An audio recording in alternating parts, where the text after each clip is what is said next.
So இன்னைக்கு நாம் ஸ்ரீமத் பாகவதத்தோட முதல் காண்டம் 2வது அத்தியாயம் பார்க்க போகிறோம். முதல் அத்தியாயம் முடிச்சிட்டோம். ஒவ்வொரு ஸ்லோகத்தோட அர்த்தமும் கொஞ்சம் விளக்கமாகவே பார்த்தோம். ஏன்னா இந்த இனிஷியல் சாப்டர்ஸ் எல்லாமே ஃபவுண்டேஷன்ஸ் கொடுக்குற சாப்டர்ஸ். அதனால முடிஞ்ச அளவுக்கு கொஞ்சம் டீப்பாக போனால் நமக்கு ஃபவுண்டேஷன் ஸ்ட்ராங்காக இருக்கும். அதனால கொஞ்சம் மெதுவாகவே போகலாம். அப்புறம் ஒன்ஸ் என்டர் ஆகி ஸ்டோரி பார்ட் வரும்பொழுது நாம் கொஞ்சம் வேகமாக போகலாம். ஸோ இந்த செகண்ட் சாப்டரில் முனிவர்கள் கேட்ட கேள்விகளுக்கு சூதர் ஆன்சர் பண்ண போகிறார். அருமையான கேள்விகள் முனிவர்கள் கேட்டிருக்காங்க. அந்த கேள்விகள் 6 கேள்விகளும் பாகவதத்தோட ஃபவுண்டேஷனாக அமையுது. அந்த 6 கேள்விகளுக்கு பதிலளித்தாலே என்டையர் பாகவதமும் கவர் ஆயிரும். அது மாதிரி அவங்க கேட்டிருக்காங்க. சூதர் கோஸ்வாமியும் அப்படி தான் பதில் சொல்ல போகிறார். ஸோ ஃபர்ஸ்ட் ஸ்லோகா 1.2.1 அப்படின்னா முதல் காண்டம் 2வது அத்தியாயம் முதல் ஸ்லோகா. அதான் 1.2.1ங்கிறது. இந்த நொட்டேஷன் தான் நம்ம இனிமேல் ஃபாலோ பண்ண போகிறோம். ஒவ்வொரு ஸ்லைட்லும் போடும்பொழுது நான் மேலே அந்த ஸ்லோகா நம்பர் போட்டுட்டு அந்த ஸ்லோகா என்ன சொல்லுதுங்கிற ஒரு சம்மரியும் மேலேயே எழுதிடுவேன். ஸோ மேலே பார்த்தீங்கனாலே தெரியும் இந்த ஸ்லோகா இதை பற்றினது தான் தெரியும். அப்போ ஸ்லோகா படித்து translation word for word meaning புரியலனாலும் அந்த மேலே இருக்கிற அந்த டைட்டில் பார்த்தாலே ஓகே இந்த ஸ்லோகம் இதுதான் அப்படின்னு நமக்கு புரிஞ்சிடும். So 1.2.1 the very first shloka of the second சாப்டரில் சூதர் ரொம்ப சந்தோஷப்படுறார். அருமையான கேள்விகளை கேட்டீங்களே அப்படின்னு சந்தோஷப்படுறார். அதான் இந்த ஸ்லோகம். வியாச உவாச்ச இது சம்பிரஷ்ன சம்ஹிருஷ்டோ விப்ராணாம் ரோமஹர்ஷிணிஹி பிரதிபூஜ்ய வச்சஸ்தேசாம் பிரவக்தும் உபசக்ரமே. அதான் ஸ்லோகம். இதை வியாசர் நமக்கு சொல்றார். நம்ம ஏற்கனவே 3 லேயர்ஸ் ஆஃப் நேரேஷன்ஸ் பார்த்தோம். ஃபர்ஸ்ட் லேயர் வியாசர் நமக்கு சொல்றது. அடுத்த லேயர் வியாசர் நம்மளை அந்த சூத கோஸ்வாமிக்கும் நைமிச்சாரண்ய முனிவர்களுக்கும் நடுவில் இருக்கிற அந்த டிஸ்கஷன் கொண்டு போறாரு. அவங்க நம்மளை சுகதேவருக்கும் பரிஷத்துக்கும் கொண்டு போறாங்க. ஸோ வியாசர் நமக்கு சொல்ற ஸ்லோகங்கள் கம்மியாக தான் இருக்கும். இனிஷியல் 3 ஸ்லோகாஸ் ஆஃப் தி ஃபர்ஸ்ட் சாப்டர் வியாசர் சொன்னது. இப்போ செகண்ட் சாப்டர் என்டையர் செகண்ட் சாப்டர்ல ஃபர்ஸ்ட் ஸ்லோகா வியாசர் நமக்கு சொல்றார். இப்படி அருமையான கேள்விகளை கேட்டீங்களே அப்படின்னு சூதர் ரொம்ப சந்தோஷப்படுறார் முனிவர்கள்ட்ட. இது சம்பிரஷ்ன சம்ஹிருஷ்டோ. சம்பிரஷ்னா பெஸ்ட் கேள்விகள், சம்ஹிருஷ்டோனா ரொம்ப டிலைட்டட், ரொம்ப புல்லரிச்சு போறார் அப்படிங்கிற ஒரு அர்த்தம் இருக்கு. சம்ஹிருஷ்டக்கு ரொம்ப புல்லரிச்சு போறாரு, சந்தோஷப்படுறாரு இந்த அருமையான கேள்விகளை கேட்டே. இந்த கேள்விகளோட நேச்சரே அருமையா இருக்கு அப்படிங்கிறார். விப்ராணா ரோமஹர்ஷினி. ரோமஹர்ஷினிங்கிறது ரோமஹர்ஷனரோட மகன் சூதர். ரோமஹர்ஷனர் தான் சூதரோட அப்பா. அவரு தான் புராணங்களை சொல்லிட்டு இருந்தாரு. அவருக்கு அடுத்து அவரோட மகன் சூதர் புராணங்களை சொல்றாரு.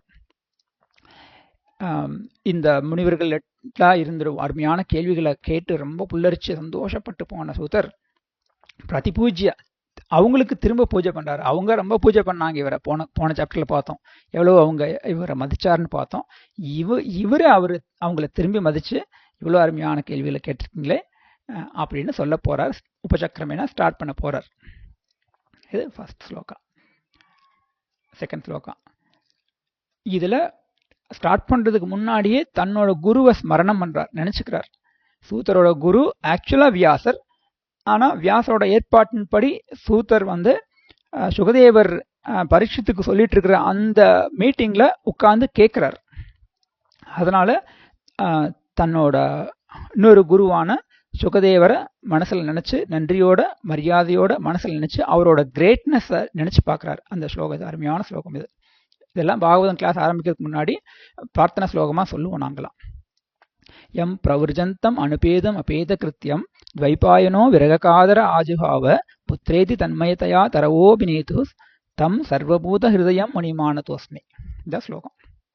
இதுல தன்னோட குருவான சுகதேவர் எவ்வளவு கிரேட்னு சொல்றாரு. அதனோட அர்த்தங்களை குயிக்க பார்த்துடலாம். சுகதேவர் பிறந்த உடனே உபநயம் கூட பண்ணிக்கல, வேற எந்த கடமைகளும் பண்ணிக்காம கிளம்பி போறார். அப்பாவை விட்டு கிளம்பி போறார். என்ன காரணம்னா அவருக்கு பிறக்கிறதுக்கு முன்னாடியே ஞானம் இருக்கு. ஏன்னா அவர் சிவபெருமான அவதாரம், மகாமுனிவர், மகா யோகி. அதனால அவருக்கு ஒரு உபநயனம் பண்ணி அவருக்கு சந்த சொல்லி திருவ சொல்லி வேதங்களை எல்லாம் கற்றுக் கொடுக்கணுங்கிற அவசியம் அவருக்கு கிடையாது. அவருக்கு எந்த காரியங்களும் பண்ண வேண்டிய அவசியம் கிடையாது, கடமைகள் எதுவுமே கிடையாது. பகவத்கீதையிலும் கிருஷ்ணன் சொல்றார், ஆத்மதிரேவசிய ஆத்ம திருப்திய மாணவக அப்படிங்கிற ஸ்லோகத்துல யாருக்கு மனசுக்குள்ள பகவான் மேல நிஷ்டை வந்து உலகத்து மேல டிட்டாச்மெண்ட் வைராகியம் வந்துருச்சோ அவங்களுக்கு தஸ்ய காரியம் ந வித்யதே அப்படின்னு பகவானே சொல்றார். அப்படிப்பட்ட ஆன்மீகவாதிகள் கம்ப்ளீட்டா மனசுக்குள்ளேயே பகவான் நினைச்சிட்டு எந்நேரமும் இருக்கிற அந்த ஆன்மீகவாதிகளுக்கு உலக விஷயங்கள்ல நாட்டம் இல்லை. அதனால அவங்களுக்கு உலக கடமைகளையும் கிடையாது, எந்த கடமைகளும் அவங்களுக்கு கிடையாது அப்படின்னே ரூல் இருக்குது. அதனால இவர் எந்த கடமைகளையும் எடுத்துக்கல. உபநயனம் பண்ற கடமை கூட அவர் எடுத்துக்கல. பிராமணரா பிறந்து கூட அதை கூட தாண்டி கர்ம காண்டங்கள்ல எதையும் இன்ட்ரெஸ்ட் இல்லாம கிளம்பி போயிடுறாரு. அனுப்பேதம் அப்படின்னா அது அர்த்தம். உபநயனம் கூட பண்ணாம போறாரு. அபேத கிருத்தியம் அப்படின்னா எந்த கடமைகள் கிருத்தியம் என்ன செய்ய வேண்டியிருக்கோ எந்த கடமைகளிலும் அவர் இன்ட்ரெஸ்ட் இல்லை. அவர் இன்ட்ரெஸ்ட் இல்லை ஒன்னே ஒண்ணுதான், பிரம்மனிஷ்டை, பகவான் மேல ஆழமான காதல், ஆழமான பக்தி. அதுதான். அதனாலதான் அவரு கிளம்பி போயிடுறாரு.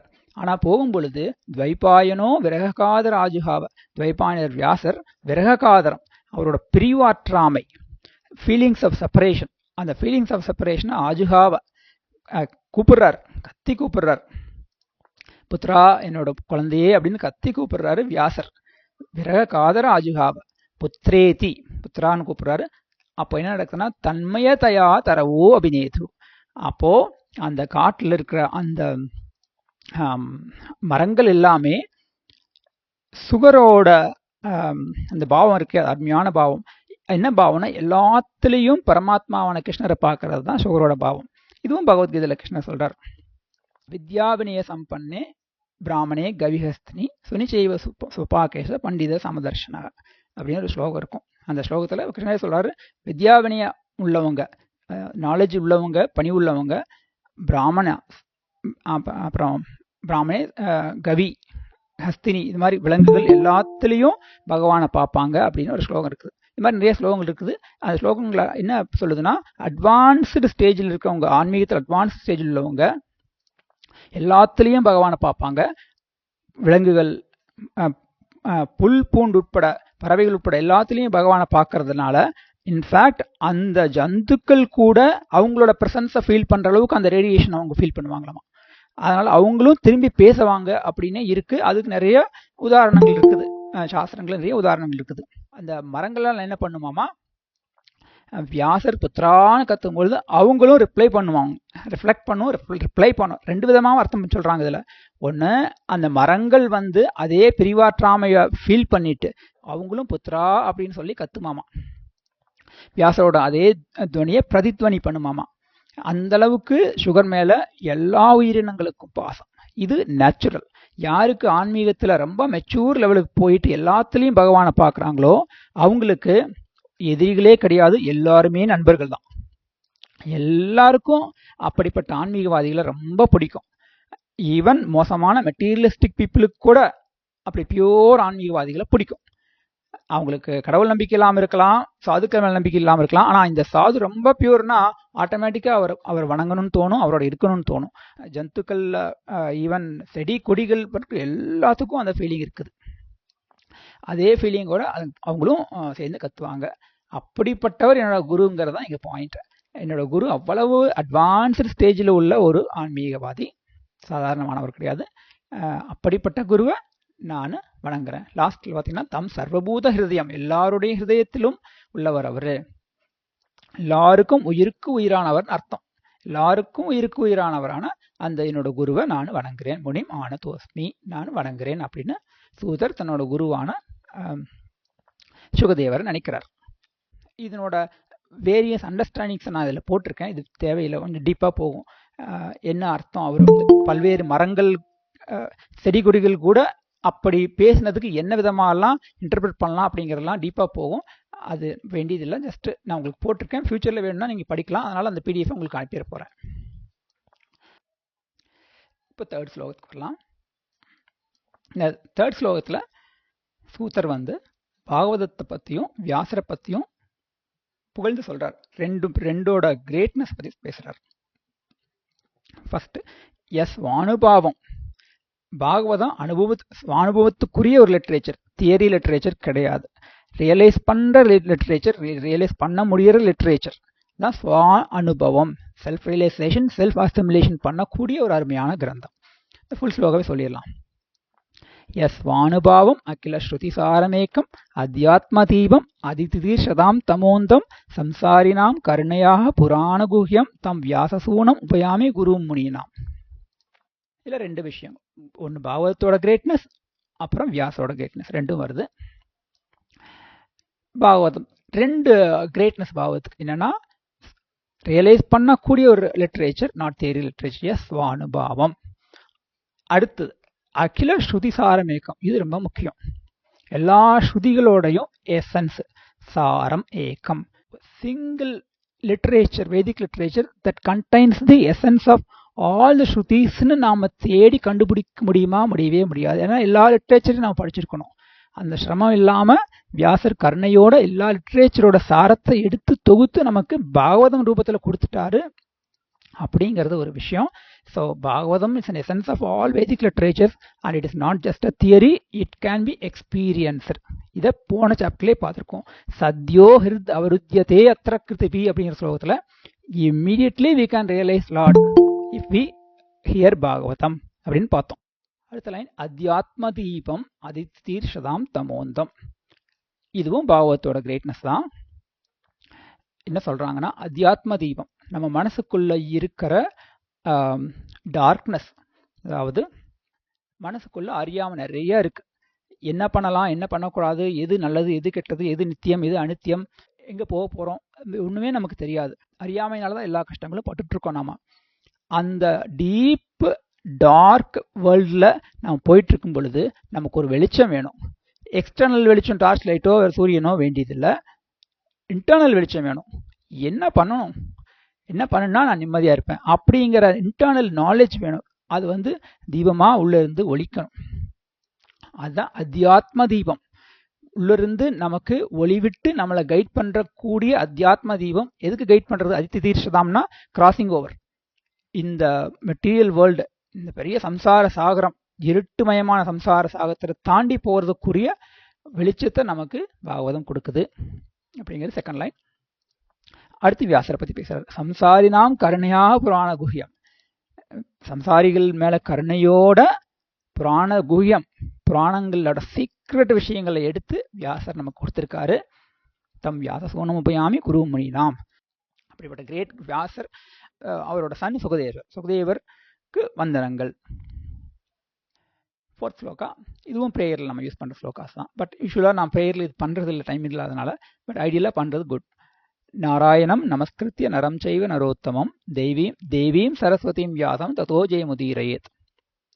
ஸோ நாராயணம் நமஸ்கிருத்திய, நாராயணரை நாம் நமஸ்காரம் பண்ணுவோம்.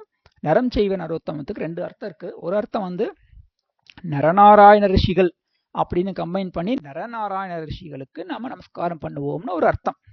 இன்னொரு அர்த்தம் நரம் செய்வ நரோத்தம்ங்கிறதுக்கு கிருஷ்ண பரமாத்மாவே எடுத்துக்கிறாங்க. ரெண்டுக்கும் இடம் கொடுக்குது பாகவதம். ஆனால் இன்னொரு அர்த்தம் சொல்லுவாங்க, அர்ஜுனரையும் கிருஷ்ணரையும் குறிக்கிறதா சொல்லுவாங்க. இங்க இந்த நாராயணங்கிற வார்த்தை கிருஷ்ணரை குறிக்கிறதாவும், நரம் செய்வ நரோத்தமத்தை அர்ஜுனரை குறிக்கிறதாவும் சொல்லுவாங்க. எல்லாமே ஒண்ணுதான். ஏன்னா நரநாராயண ரிஷிகளே தான் கிருஷ்ண அர்ஜுனர்களா வந்திருக்காங்க. அது தெரிஞ்ச விஷயம் தான், அவங்களோட அவதாரம் தான் கிருஷ்ணருங்கிறது தெரிஞ்ச விஷயம். ஸோ எப்படி பார்த்தாலும் நாம அதை ஒத்துக்க முடியும். அதனோட இன்டர்பிரேஷன்ஸ் நமக்கு ஒரு கான்ட்ரவர்சி கிடையாது. அதில் நாராயணம் நமஸ்கிருத்திய நரம் செய்வ நரோத்தமம் தேவியும் சரஸ்வதியும், சரஸ்வதி தேவியும் வணங்குறோம், வியாச பகவானை வணங்குறோம். தேவியும் சரஸ்வதியும் வியாசம் ததோ ஜெயமுதீரயேத். இந்த ஜெயமுதீரயேத்ங்கிறது அருமையான விஷயம். சிம்பிள் அர்த்தம் என்னன்னா, அவங்களுக்கு ஜெயம் உண்டாகட்டும் அப்படின்னு ஒரு சிம்பிள் அர்த்தம். இங்க என்ன அர்த்தம்னா, அந்த அர்த்தமும் சொல்லிட்டு அடுத்து இந்த மெட்டீரியல் வேர்ல்ட கடந்து போகிறதுல நம்ம வெற்றி கொள்ளணும். அந்த வெற்றிக்கு இந்த பாகவதம் நமக்கு உபயோகமாகும்.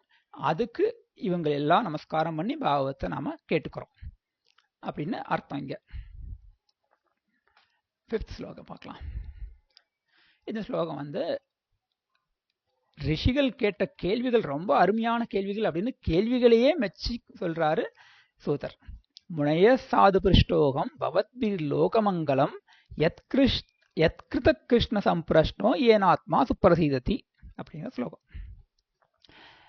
சாது பிருஷ்டோகம், அருமையான கேள்விகளை கேட்டீங்களே ரிஷிகளே.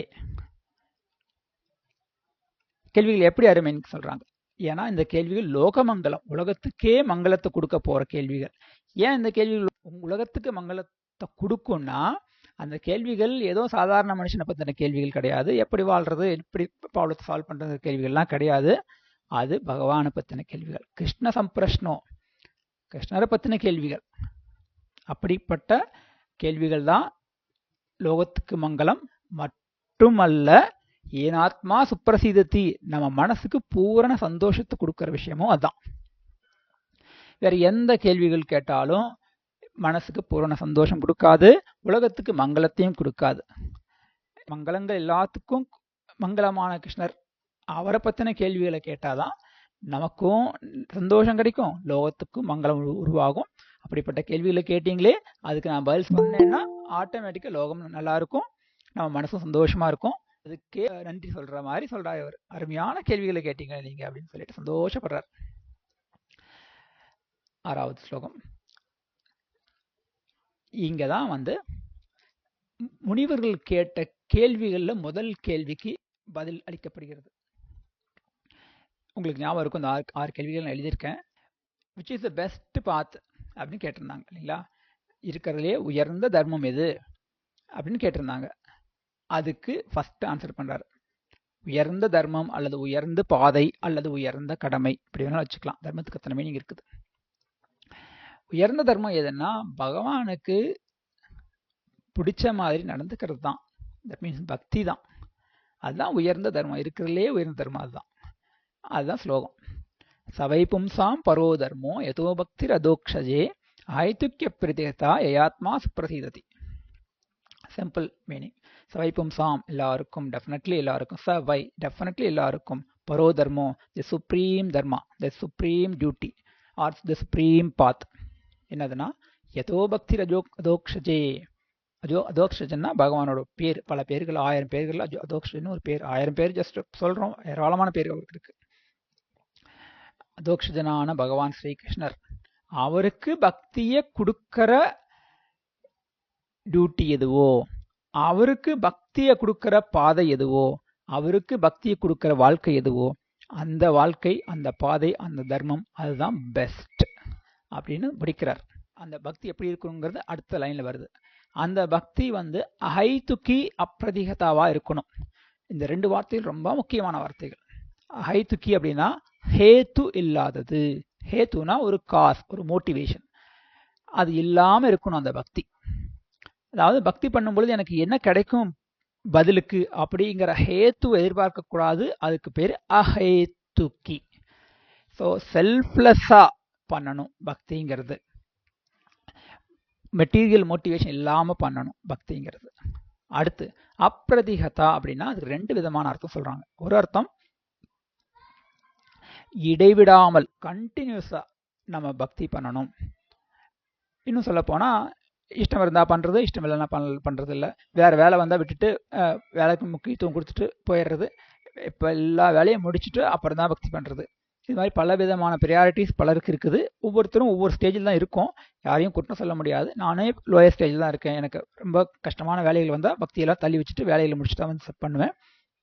பட் பெஸ்ட் என்னன்னா ப்ரையாரிட்டி பக்தி கொடுத்து பக்தியை நல்லா பண்ணினாதான் நமக்கு அது பெஸ்டான சந்தோஷத்தை கொடுத்தும் ஆத்மா சுப்ரசீதித்தியா, அதாவது totally satisfied and happy and பீஸ்ஃபுல்லா இருக்கணும்னா அஹைதுக்கியா இருக்கணும் நம்ம பக்தி. அதாவது எந்த ஒரு எக்ஸ்பெக்டேஷனும் இல்லாம பண்ணணும்.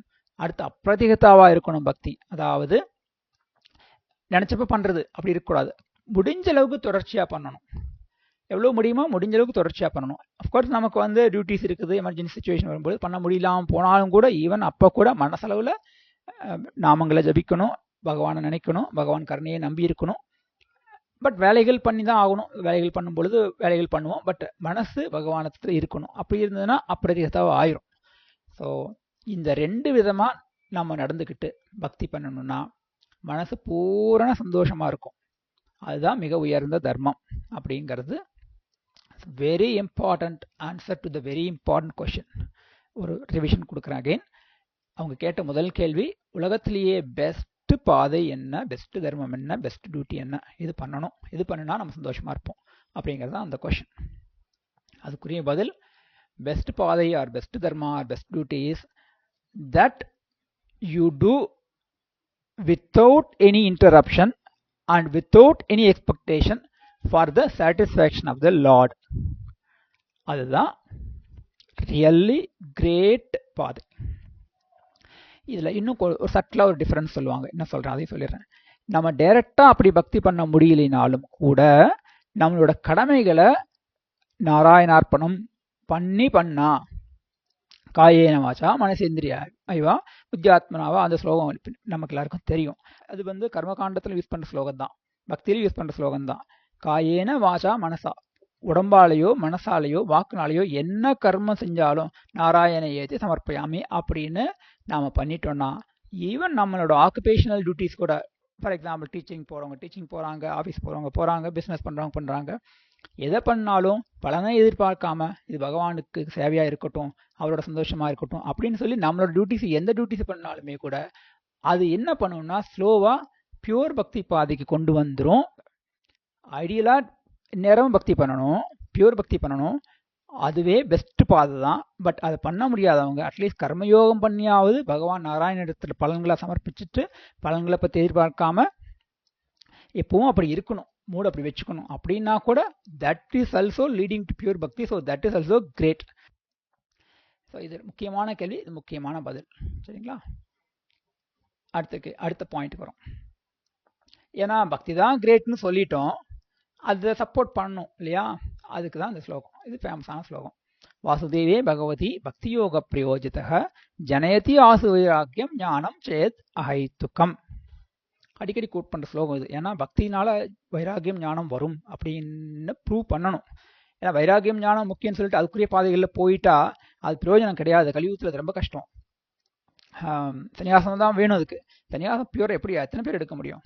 அதனால அந்த சன்னியாசத்தினால் அடையக்கூடிய அந்த உயர்ந்த பக்குவமான வைராக்கியத்தையும் ஞானத்தையும் பக்தியினாலே அடைஞ்சிடலாங்கிறதுக்கு நமக்கு எவிடன்ஸ் வேணும். இந்த ஸ்லோகம் எக்ஸலண்ட் எவிடன்ஸ் அதுக்கு. சூத்திர சொல்றாரு, பகவான் வாசுதேவன் கிருஷ்ணர்கிட்ட பக்தி பண்ணினா ஜனயதி, it develops or it takes birth. ஆசுனா இம்மீடியட்டா, உடனே பக்தி பண்ணினா உடனே நமக்கு வைராகியம் வரும். வைராகியம்னா அர்த்தம் என்னன்னா, டைரக்ட் அர்த்தம் டிட்டாச்மெண்ட் தான். அதாவது உலகப்பற்றில்லாதது, உலகப்பற்றில்லாத. ராகம்னா பற்று, வைராகியம்னா பற்று இல்லாதது. உலகப்பற்று, எனக்கு இது வேணும் அது வேணும், புகழ் சம்பாதிக்கணும், பணம் சம்பாதிக்கணும், குழந்தைங்களோட என்ஜாய் பண்ணணும், ப்ராப்பர்ட்டி வச்சு என்ஜாய் பண்ணணும், பல விதமான உலகப்பற்றுகள் அளவு செலவெல்லாம் வச்சுருக்கோம். பற்று விட்ட பாடே கிடையாது. அதனால தான் நம்மாழ்வார் சொல்லுவார், அற்றது பற்றெனில் உற்றது வீடுன்னு அருமையான திருவாய்மொழியில் சொல்லுவார். எப்போ பற்ற விட்டோமோ அப்பவே வீடு நமக்கு கிடைச்சதும். அற்றது பற்றெனில் உற்றது வீடு. வீடுனா வைகுண்டம். ஆர் மோட்சம் ஆசைப்படுறவங்களுக்கு கைவல்யம்.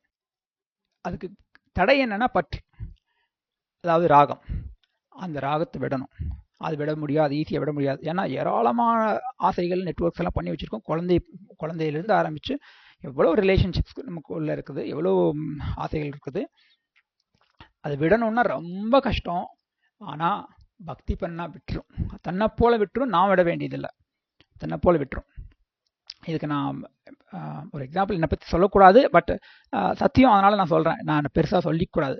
ஆனால் சத்தியம்னு வரும்பொழுது அதை ஷேர் பண்ணியது தப்பில்லை. அதுவும் எனக்காக ஷேர் பண்ணல, பகவானுக்காக ஷேர் பண்ணுறேன். நான் காலேஜில் படிச்சுட்டு காலத்தில் அப்போ எங்களுக்கு பகவத்கீதை கிளாஸ் எடுக்க வந்தாங்க. கிளாஸ் எடுத்துட்டு ஹரே கிருஷ்ண மந்திரம் சொல்லுங்கள், மந்திரம் சொன்னால் நல்லது, பகவத்கீதை படித்தா நல்லது, ஃப்ரீ டைம் கிடைக்கும் பொழுது இந்த மந்திரத்தை சொல்லுங்கள், கொஞ்சம் பகவத்கீதை படிங்க அப்படின்னு சொல்லிட்டு போனாங்க. எனக்கு அதில் கொஞ்சம் நாட்டம் இருந்தது. அந்த மந்திரம் கரெக்டாக கூட தெரியாது, அரையும் குறையுமா தெரியும். சிம்பிள் மந்திரம் தான், பட் அரையும் குறையுமா தான். நான் ஃபஸ்ட் கிளாஸ் ஜஸ்ட் கேட்டேன் ஒரு கிளாஸில். சரி போய் ட்ரை பண்ணி பார்க்கலான்னு ட்ரை பண்ணேன். அப்போ எனக்கு அந்த டிரான்ஸ்ஃபர்மேஷன் நான் இப்போது குயிக்காக ஷேர் பண்ணுறேன். எனக்கு ஏராளமான பற்றுகள் இருக்குது. As a student in engineering college ஏராளமான பற்றுகள் இருக்குது. ப்ளஸ் எனக்கு கிரிக்கெட்னா பயங்கர அடிக்ஷன். காலையில் 4 மணிக்கு ஆஸ்திரேலியாவில் மேட்ச்னா அலாரம் வச்சு உட்காந்து 4 மணிக்கு கிரிக்கெட் பார்ப்பேன். சினிமா பாட்டுகளில் பயங்கர அட்டாச்மெண்ட். இது மாதிரி ஏராளமான அட்டாச்மெண்ட்ஸ், பற்றுக்கள் வச்சுருந்தேன். அந்த மந்திரத்தை சும்மா கொஞ்ச நாள் அதுவும் அரையும் குறையுமா சொன்னதுக்கே எனக்கு அந்த பற்றுகள் கம்ப்ளீட்டாக விலகி போச்சு என்னை விட்டு. பயங்கர ஆச்சரியமான ஒரு ஃபினாமினா நானே பார்த்தேன். எப்படி பார்த்தேன்னு சொல்கிறேன். ஹாஸ்டலில் பெரிய டிவி ஹால் இருக்கும். அந்த டிவி ஹாலில் கிரிக்கெட் ஓடிட்டுருக்கும். கிரிக்கெட் ஓடிட்டுனா எல்லாரும் கூட்டமாக நின்று ரசிச்சுட்டு இருப்பாங்க, கத்துவாங்க. அதே ஹாலில் தான் நானும் உட்காந்து கிரிக்கெட் பார்த்துட்டு இருந்துட்டுருக்கேன். இந்தியா பேட்டிங்னா ஒவ்வொரு பவுலிங் நடக்கும் பொழுதும் மனசில் அவ்வளோ டென்ஷன் இருக்கும். ஐயோ இதனால் போல்ட் ஆகிடக்கூடாது, ஏதாவது ரன் வரணுமே அப்படின்னு அவ்வளோ டென்ஷன் இருக்கும். நான் சீரியஸாக எடுத்து பார்ப்பேன், எதையும் சீரியஸாக பண்ணுவேன், சீரியஸாக எடுத்து பார்ப்பேன். அது என்னோட குறையோ நம்ம தெரியல. அப்படி நானும் அவங்களோட ஒருத்தனாக இருந்து மனசில் ஒரு அஜிடேஷனோட வாழ்ந்துட்டு இருந்தவன் இந்த சத்சங்கத்தை அட்டன் பண்ணி ஹரே கிருஷ்ண மந்திரம் கொஞ்ச நாள் ஜபம் பண்ணிட்டு பகவத்கீதையெல்லாம் அவங்க வரும்பொழுது கேட்டுட்டு இருந்தப்போ என்னாச்சுன்னா, மேபி ஒரு 1 week or 10 days short span தான்.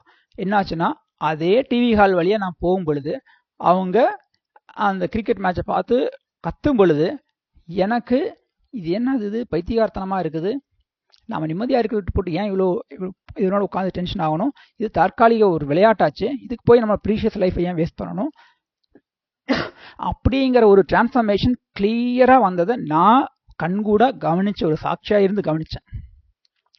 இந்த டிரான்ஸ்ஃபர்மேஷனை நானாக யோசித்து கொண்டு வரவே முடியாது. கிரிக்கெட் வேஸ்ட்டு, தேவையில்லாத டென்ஷன் எதுக்கு நமக்கு, டைம் வேஸ்ட்டு, இப்போ கரியர் தான் முக்கியம் அப்படின்லாம் 1000 லாஜிக் சொன்னாலும் அதை விட்டு வெளியே வர முடியாது.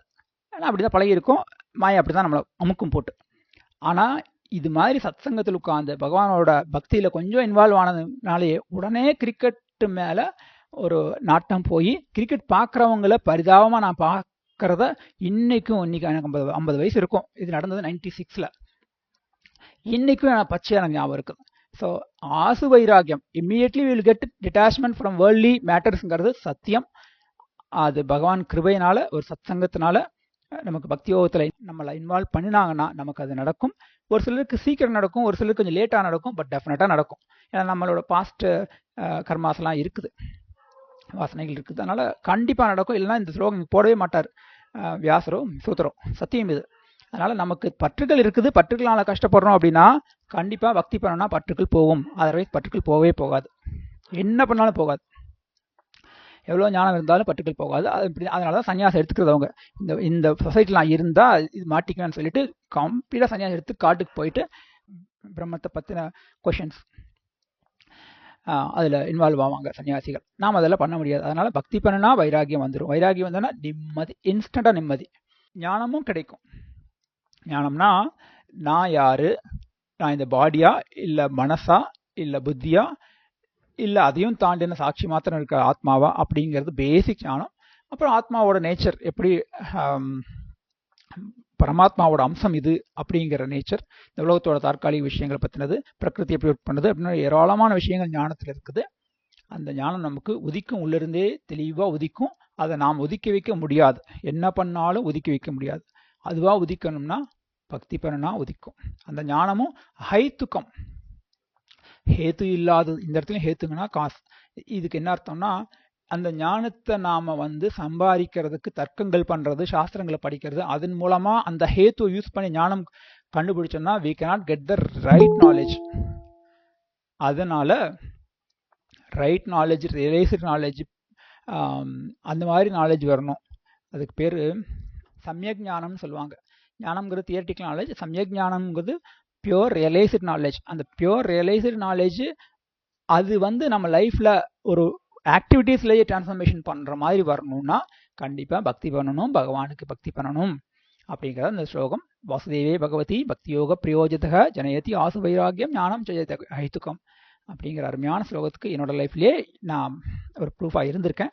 எல்லாருக்கும் இது நடக்கும். இதை கரெக்டாக ஃபாலோ பண்ணால் உடனே நடக்கும்.